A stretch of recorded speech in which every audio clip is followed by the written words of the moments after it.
Though Hollywood often exaggerates the untamed nature of the Old West, the frontier was indeed home to some eccentric figures. Unlike their more famous counterparts, many of these characters lacked the benefit of publicity to make them legends. Today, we are correcting these oversights by shining a light on some of the lesser-known but equally fascinating personalities who roamed the Wild West. Number 10. James Beckwourth. Jim Beckwourth, a towering figure with a full beard, embodied the image of the classic mountain man. Adorned with braids, earrings, and gold chains, this fur trapper was renowned for his storytelling abilities. His most famous work, The Life and Adventures of James P. Beckwourth, is a controversial autobiography filled with exaggerated tales of heroism. Beckwourth depicted himself as a savior who rescued countless lives, battled fierce Native American tribes, and even became a chief of the Crow people. While the accuracy of these accounts is questionable, Beckwourth's real life was nearly as extraordinary. Born around 1798 to a white plantation owner and a black slave, Beckwourth gained his freedom around 1810. He embarked on his adventurous life by joining a fur-trading expedition, where he hunted and trapped in the Rocky Mountains. Beckwourth eventually integrated into a Crow tribe, impressing them with his formidable size and strength. He married twice within the tribe and fathered several children. However, after 6 years, he left his family and tribal life behind. Beckwourth's travels took him across America. In Missouri, he served as a scout and later fought in Florida against the Seminoles alongside future President Zachary Taylor. During the 1840s, he engaged in horse theft, earning a modest income, but his true legacy lies in his discovery of Beckwourth Pass. This trail provided a safer route through the Sierra Nevada mountains into California, significantly aiding westward migration. His later years were equally adventurous. Beckwourth participated in the Mexican-American War, guided settlers to Colorado, and served as a scout during the infamous Sand Creek Massacre. His death, occurring in the late 1860s, remains shrouded in mystery. Some accounts suggest he was killed on a hunting trip, while others speculate that a vengeful wife poisoned him. Beckwourth's life, filled with both real and embellished exploits, reflects the complexity and unpredictability of the Old West. His contributions to exploration and his interactions with various cultures underscore the diverse experiences of those who shaped the American frontier. Number 9. Charlie Parkhurst. Charlie Parkhurst was a legendary stagecoach driver in the American West, known for navigating treacherous routes and braving harsh conditions. As a driver, Charlie faced countless dangers, from battling bandits to enduring severe weather, all while transporting up to 18 passengers in a precarious wooden coach. Despite having lost one eye, Charlie was a master of the reins. Remarkable stories of Charlie's bravery include crossing a raging river just before the bridge gave way, halting a runaway coach while being dragged through the underbrush, and even shooting an outlaw attempting a holdup. Over time, however, the physical toll of the job and a severe case of rheumatism forced Charlie to retire from stagecoach driving. Transitioning to a quieter life, Charlie took up ranching and lumbering. In the final years, Charlie lived in isolation in a small cabin, eventually succumbing to cancer in 1879. The true extent of Charlie's remarkable life was revealed posthumously. When friends came to prepare the body for the funeral, a shocking discovery was made. Charlie Parkhurst, one of the most respected stagecoach drivers in California, was actually a woman. This revelation added a new layer of intrigue to Charlie's legacy. Historical records indicate that Charlie registered to vote in the 1868 election, suggesting that Charlie may have been the first woman to cast a ballot in California. Charlie's story highlights the extraordinary lengths to which some individuals went to defy societal norms and pursue their ambitions. Living in a time when women had few opportunities for independence, Charlie Parkhurst carved out a unique path, earning respect and admiration in a male-dominated field. Number 8. Robert McGee. In 1864, young Robert McGee faced a devastating year. His family, in search of a better life, had embarked on a journey westward. However, the trek proved fatal for McGee's parents, leaving the 13-year-old boy an orphan. Undeterred by his tragic loss, McGee joined a wagon train traveling through western Kansas, embodying the resilience typical of the era. During the journey, the wagon train encountered a group of Brule Sioux, led by Chief Little Turtle. While it's important to avoid perpetuating stereotypes about Native Americans, this particular group did engage in the brutal practice of scalping. The Sioux attacked the settlers, sparing only two, a nameless boy and Robert McGee. Chief Little Turtle singled out McGee for a particularly cruel form of torture. Little Turtle shot McGee in the back with a rifle and then added 2 arrows for good measure. The chief then scalped McGee, removing 400 square centimeters of skin from the back of his head.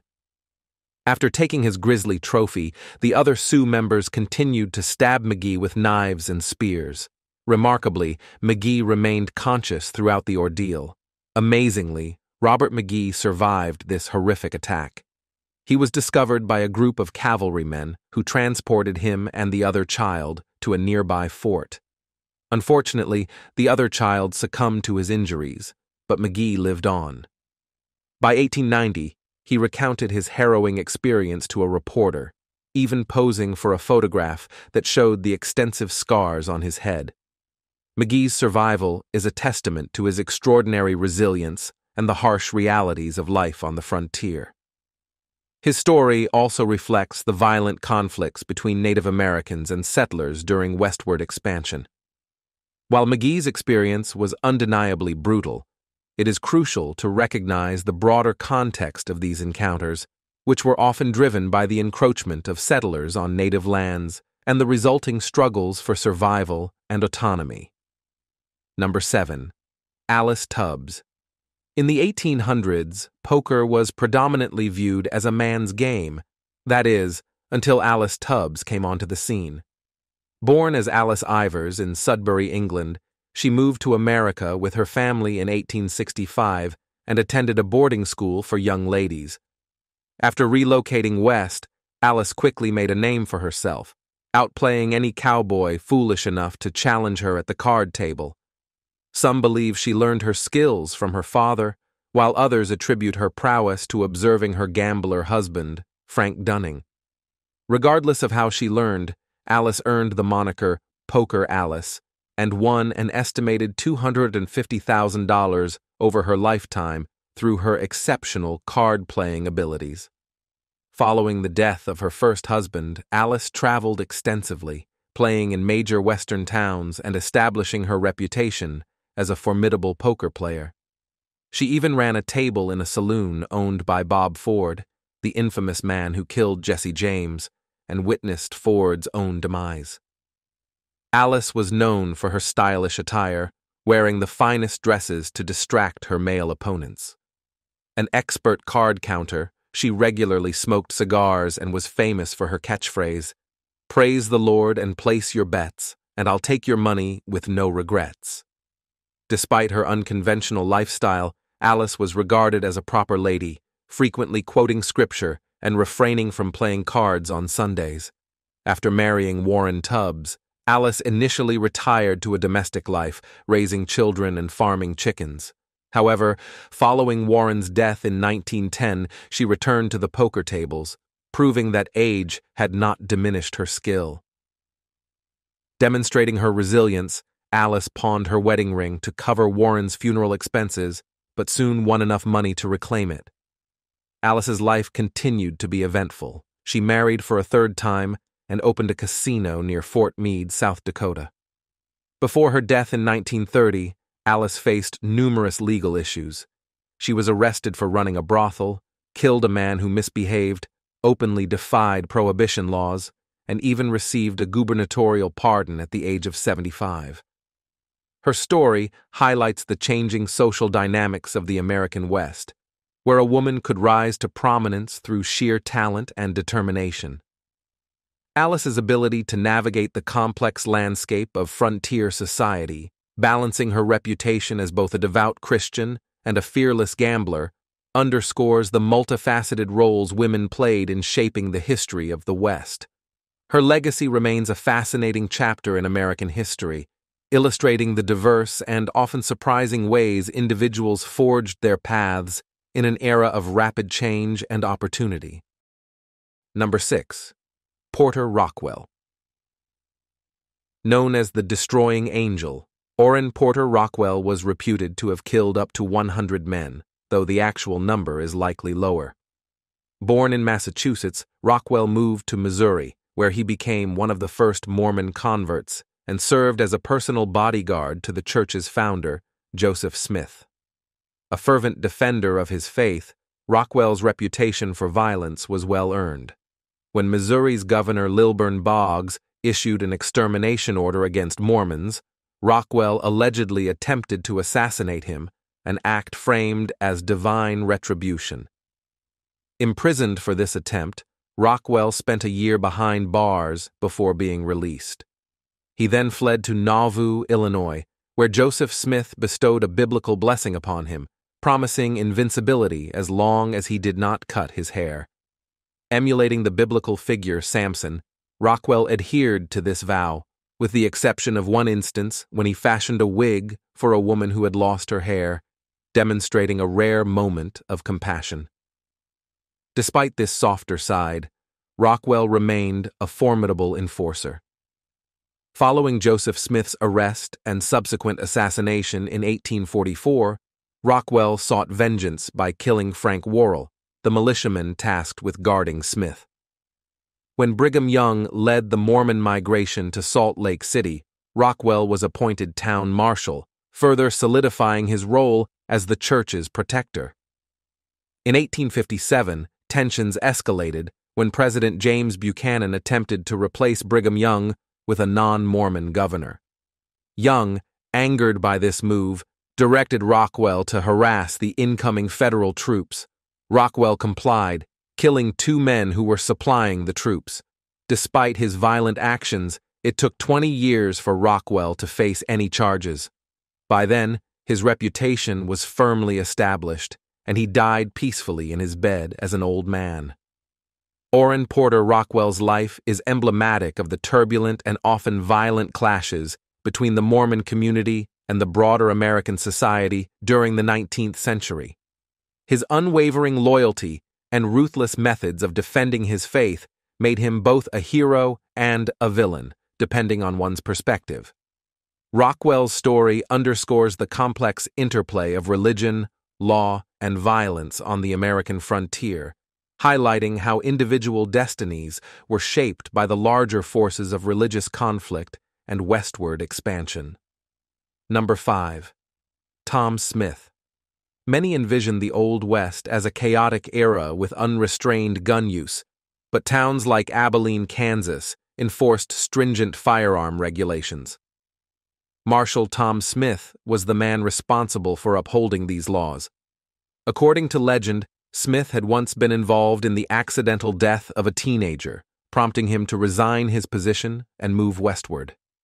Throughout his journey, Smith cleaned up notorious towns like Kit Carson, Colorado, and Bear River City, Wyoming, but he gained true fame upon his arrival in Abilene. Abilene was plagued by unruly Texas cowboys who indulged in disruptive activities such as harassing citizens and setting fire to the jail. To tackle this lawlessness, Abilene officials hired Smith and granted him the authority to deal with these rowdy cowhands.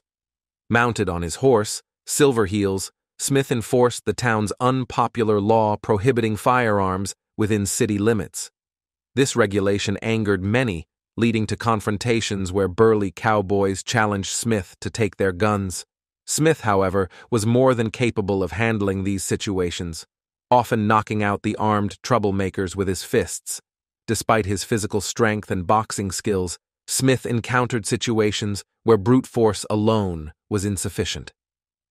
On November 2, 1870, Smith set out to apprehend a wanted murderer named Andrew McConnell.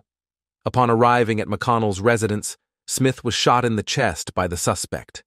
As Smith retaliated, Another criminal, Moses Miles, attacked him with an axe, nearly decapitating the marshal.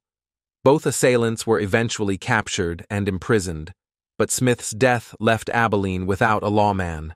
His passing marked a significant moment in the town's history, highlighting the constant danger lawmen faced in maintaining order on the frontier. Smith was laid to rest in the local cemetery, and his legacy of bravery and enforcement was succeeded by Wild Bill Hickok, who rode into town to continue the fight for justice. Tom Smith's tenure as marshal exemplifies the harsh realities of law enforcement in the Old West. His efforts to impose order in lawless towns reflect the broader struggle between civilization and chaos during this turbulent period. Smith's willingness to confront danger head-on, even at the cost of his own life, underscores the perilous nature of maintaining law and order on the frontier. His story serves as a poignant reminder of the sacrifices made by those who sought to bring stability to the Wild West. Number 4. George Malladin. Every outlaw dreaded facing Isaac Parker's infamous Court of the Damned. Known widely as the Hanging Judge, Parker presided over the Western District of Arkansas, which encompassed the Indian Territory, now known as Oklahoma. Assisting him in maintaining law and order were 200 U.S. Marshals and George Malladin, famously dubbed the Prince of the Hangman. Malladin, a German immigrant, settled in Fort Smith, Arkansas. Initially serving as a deputy marshal, he was later appointed Parker's official executioner. For each hanging, Malladin earned $100, and over his 22-year career, he executed more than 60 men, solidifying his reputation as America's most prolific executioner. His role wasn't limited to hangings. He also shot 5 prisoners attempting to escape, 2 of whom never reached the gallows. Parker and Malladin often made spectacles of their executions. Between 1873 and 1876, Malladin conducted public hangings that drew crowds from all over the country. One of the most notorious events occurred in 1875, when 5,000 spectators watched as Malladin simultaneously executed 6 men. This macabre event highlighted the grim fascination with frontier justice.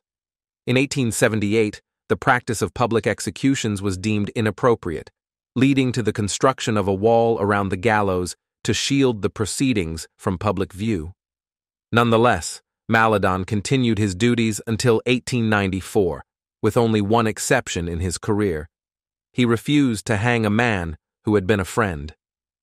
After retiring from his role as executioner, Malladin embarked on a grisly roadshow, displaying the ropes he had used for hangings. He eventually retired from the show circuit and spent his final years in a soldier's home in Tennessee, passing away in 1911. When asked if he feared the ghosts of those he had executed might haunt him, Malladin famously replied, "No, I have never hanged a man who came back to have the job done over." Isaac Parker's court and George Malladin's executions illustrate the harsh and often brutal justice system of the American frontier. Parker's relentless pursuit of law and order in a tumultuous region required stern measures, and Malladin's role as executioner was integral to this enforcement. Their stories reflect the broader context of frontier justice, where public executions served both as punishment and a deterrent, capturing the era's complex interplay between law, order, and the raw spectacle of retribution. The legacy of Parker and Malladin remains a vivid reminder of the rough and unforgiving nature of law enforcement in the Old West. Their actions, while controversial, were pivotal in their relentless drive to impose justice on a lawless frontier, shaping the history and folklore of American jurisprudence in the 19th century. Number 3. W. W. Pittman. At first glance, W. W. Pittman may not appear particularly colorful or eccentric. A short, unassuming man, this town marshal didn't inspire songs or novels. However, Pittman secured his place in gunfighter history with the most improbable shot ever fired in the Wild West. On the evening of September 15, 1917, suspected bandit Francisco Lopez became heavily intoxicated and began recklessly firing his gun around town. As the marshal, Pittman was tasked with confronting the disorderly gunslinger. Upon locating the drunk Lopez on Main Street, Pittman approached him, declared that he was under arrest, and asked him to surrender peacefully. Infuriated and inebriated, Lopez defiantly proclaimed he wasn't under anyone's control and reached for his weapon. Despite his role, Pittman wasn't a professional gunfighter. In his 5 years as marshal, he had never been forced to shoot to kill.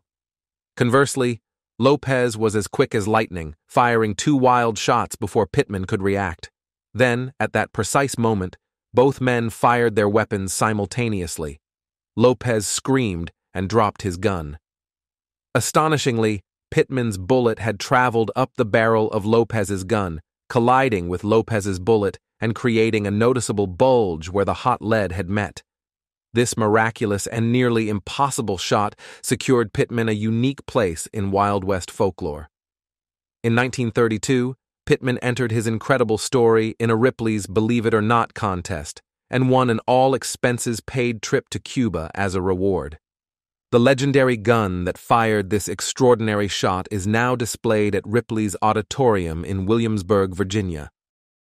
Pittman's story is a remarkable example of the unpredictable and often surreal events that punctuated life in the Wild West.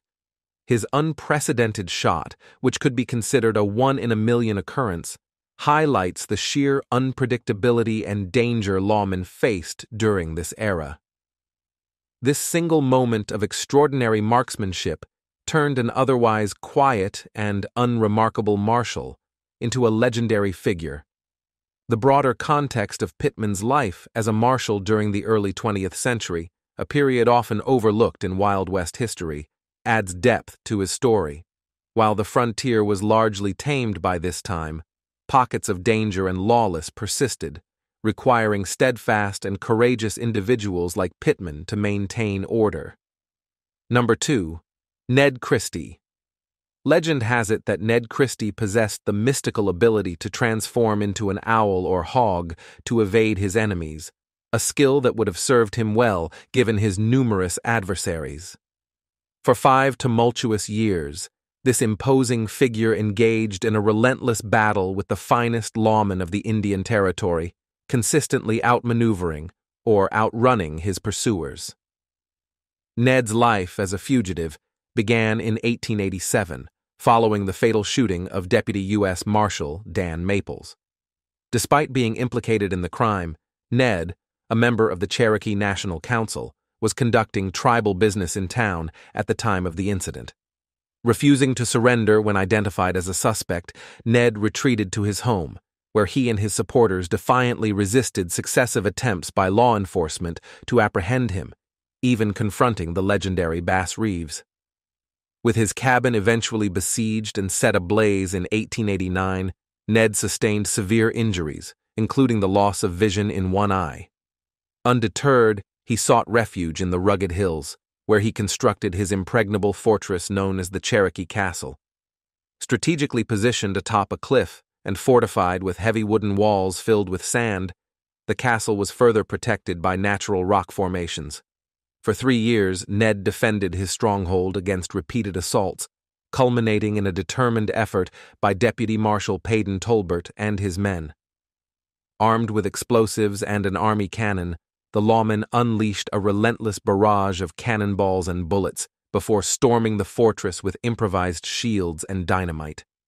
In a dramatic showdown, reminiscent of the Wild West's most iconic tales, Ned, wielding pistols in both hands, charged defiantly at the advancing posse, but was ultimately overwhelmed and killed.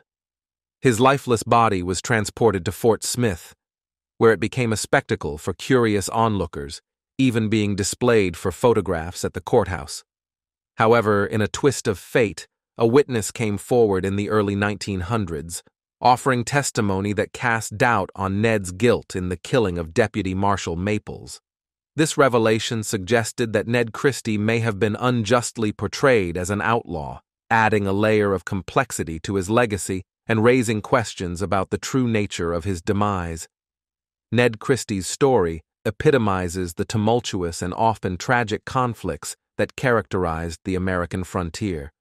His defiance against overwhelming odds and the enduring mystery surrounding his alleged crimes have cemented his place in Western folklore, reflecting the enduring fascination with the larger-than-life figures who roamed the untamed territories of the Wild West.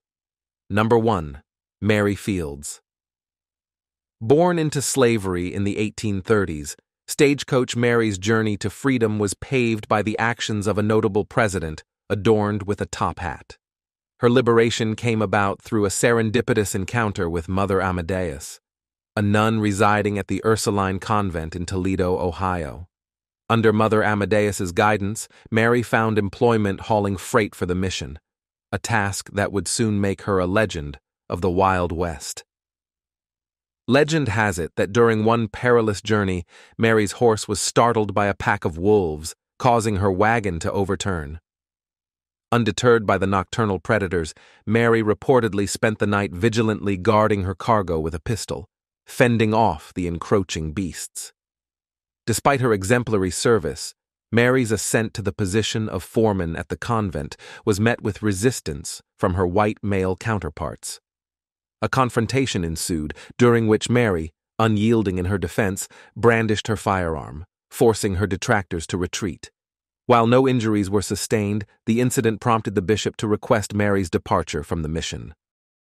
Undeterred by adversity, Mary ventured into the restaurant industry, albeit without success.